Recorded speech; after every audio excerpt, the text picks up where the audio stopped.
Hello friends, good morning. Welcome back to my channel. কেমন আছো তোমরা সবাই? আশা করব যে যেখানেই আছো ভালো আছো, সুস্থ আছো। তো সকালবেলায় বৃষ্টি ভেজা সকাল নিয়ে চলে এসেছি তোমাদের সামনে আমি। তো এখন বাজে দেখো 9টা বাজতে 5 মিনিট বাকি। তো ঘুম থেকে উঠেছি 7:30টার সময়। প্রচণ্ড সারা রাত বৃষ্টি হয়েছে, এখনও হয়েই যাচ্ছে, তো সেটাই তোমাদের সঙ্গে শেয়ার করলাম। তারপরে চলে এসেছি রান্নাঘরে, একটুখানি মুড়ি মাখিয়ে নিলাম আর করছি চা। তো চা আর মুড়ি এই বৃষ্টির মধ্যে একটুখানি বসে বসে খাবো, আর খেতে বেশ ভালোই লাগবে। আর বৃষ্টির সকালবেলা যদি একটুখানি চা বা কফি পাওয়া যায় তাহলে তো সকালটা একেবারে জমেই যায়। তো যাই হোক, এখানে মুড়ি মাখিয়ে চা করে নিলাম। তো চলো ব্লগটা এখন থেকে স্টার্ট করা যাক। আশা করব ভালো লাগবে। যদি ভালো লেগে থাকে তাহলে অবশ্যই চ্যানেলটা সাবস্ক্রাইব করে দিও। কেমন লেগেছে কমেন্ট সেকশনে কমেন্ট করে জানিও। ভালো লাগলে ভিডিও দেখার পর যদি কিছু ভালো লেগে থাকে ভিডিওর, তাহলে অবশ্যই একটা লাইক করে দিও।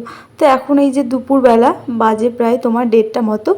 তো এখনও দেখো বৃষ্টি হয়েই যাচ্ছে, বৃষ্টি থামার কোনো নাম নেই। তো যাই হোক, দুপুরবেলায় রান্নাবান্না কমপ্লিট করে আরও একবার ঘরটাকে গুছিয়ে নিলাম। তো তারপরে সেটাই তোমাদের সঙ্গে শেয়ার করলাম। গুড ইভিনিং বন্ধুরা, একেবারে সন্ধ্যার সময় এসে হাজির হয়েছি। আর দুপুরে এই বৃষ্টির মধ্যে কী বা কাজকর্ম করব, তবুও প্রচুর কাজকর্ম করেছি, কারণ মা অনেক কাছাকাছি করেছে। কারণ কালকে আমাদের শুদ্ধ শান্তির একটা ব্যাপার আছে, আমাদের না মানে আমার জায়ের তো মেয়ে হয়েছে, সেটা তোমাদের সঙ্গে শেয়ার করেছি। তো ওদের যেহেতু আতুর, তো আমাদেরও বাড়িতে একটু আতুর মানা হচ্ছে, পুজো পাঠ সমস্ত কিছু বন্ধ আমাদের। তো কালকে শুদ্ধ শান্তি হবে। তো যাই হোক, তো সেই কারণে আজকে মা প্রচুর কাছাকাছি করছে এই বৃষ্টির মধ্যেই। তো যাই হোক, এখন সন্ধ্যার সময় এখন বানাচ্ছি হচ্ছে একটু ভালো মন্দ।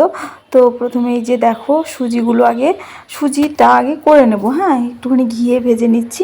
তো তোমাদের দাদাভাই হঠাৎ করে বলছে যে আমার হচ্ছে মানে দুধ পুলি মানে পিঠে যাকে বলে পুলি পিঠে, তো সেগুলো ওর নাকি খেতে ইচ্ছে করেছে। তাই ও সমস্ত কিছু জোগাড় করে নিয়েছে আজকে। তো যাই হোক, তো ভাবলাম সুজির প্যাকেটটাও ঘরে রয়েছে, তো সুজিটাও করে নিই, এই হাতে করাই হয় না। আর অনেক দিন ধরেই বাড়িতে ভালো মন্দ করা হয়নি। তো যাই হোক, এখন সেটারই মানে প্রস্তুতি চলছে। আর এর মধ্যে সুজিটা আমার হয়ে গেছে। তো বেশ ভালো লাগছিল খেতে সুজিটা, কাজু কিশমিশ দিয়ে করেছিলাম আর দুধ তোমার ঘি দিয়ে ভেজে। তো এইভাবে করলে বেশ ভালো লাগে। তারপর এই যে পুলি পিঠে বানাচ্ছি, এই প্রথমবার আমি একা হাতে সমস্ত কিছু করলাম, জানি না কেমন হবে। তো করছি দেখো, সমস্তটাই একা বানিয়েছি, একাই করেছি। তবে একা নয়, তোমাদের দাদাভাই আমাকে একটুখানি হেল্প করেছে সমস্ত কাজে, কিন্তু এই বানানোটা কিন্তু আমিই বানিয়েছি। তো যাই হোক বন্ধুরা, খুবই ছোট্ট একটা ব্লগ তোমাদের সঙ্গে শেয়ার করছি। তো দেখো বানানো কেমন হয়েছে।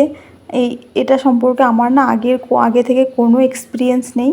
তো ওই মা করতো, তো মার কাছ থেকেই শেখা দেখে দেখে। তো নিজে করলাম এই প্রথমবার, যেহেতু হাজবেন্ডের খেতে ইচ্ছা করেছে বলে কথা। আর কারো হাজবেন্ড বলে নয়, কারো যদি কোনো কিছু খেতে ইচ্ছা করে আর আমি যদি শুনতে পাই, তবে আমি চেষ্টা করি সেটা তাকে করে দেওয়ার বা তার সেই ইচ্ছেটা পূরণ করার। তো যাই হোক, তবে তোমাদের দাদাভাই সমস্ত কিছু জোগাড় করেছে, দুধ টুধ সমস্ত নিয়ে আসলো। ও আমার পাশে ছিল, অনেকটা হেল্প করেছে। ভিডিও ক্যামেরার পেছনে কিন্তু তোমাদের দাদাভাই রয়েছে। তো যাই হোক, এই যে দেখো একে একে আমি সমস্তটা বানিয়ে ফেলেছি। তো কেমন হয়েছে বন্ধুরা অবশ্যই কিন্তু আমাকে কমেন্ট করে জানিও। আর এই জিনিসটা তোমরা কে কে খেতে ভালোবাসো সেটাও আমাকে জানিও। আর কে কে অপছন্দ করো সেটাও কিন্তু আমাকে জানিও। তবে আমিও ভালোবাসি, তবে খুবই যে ভালোবাসি সেটা নয়, তবে মোটামুটি। তো যাই হোক, এখানে সমস্ত বানিয়ে এই যে দুধটা জাল করে নিচ্ছি। এর মধ্যে হচ্ছে তোমার একটু এলাচ তেজপাতা সমস্ত কিছু দিয়েছি, দারচিনি, এগুলো দিয়ে দুধটাকে ফুটিয়ে দিয়ে রস করে তারপরে এগুলো এই যে ছেড়ে দিচ্ছি। তো চিনি দিয়েছি অল্প আর গুড় দিয়ে। তো যাই হোক বন্ধুরা, দেখো পিঠেটা হতে থাক। আর বাকি না আটা বেঁচে গেছিলো করার পর, তো সেটারই কটা পরোটা করে নিচ্ছি।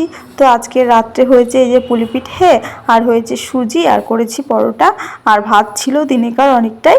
তো তোমাদের দাদাভাই আবার সোয়াবিনের তরকারি করলো, সেটাই। তো আজকের ভিডিওটা এই পর্যন্তই বন্ধুরা, মানে বললামই তো খুবই ছোট্ট একটা ব্লগ। তো তোমাদের কেমন লেগেছে অবশ্যই কমেন্ট করে জানিও। আর চ্যানেলটা সাবস্ক্রাইব করে পাশে থেকো।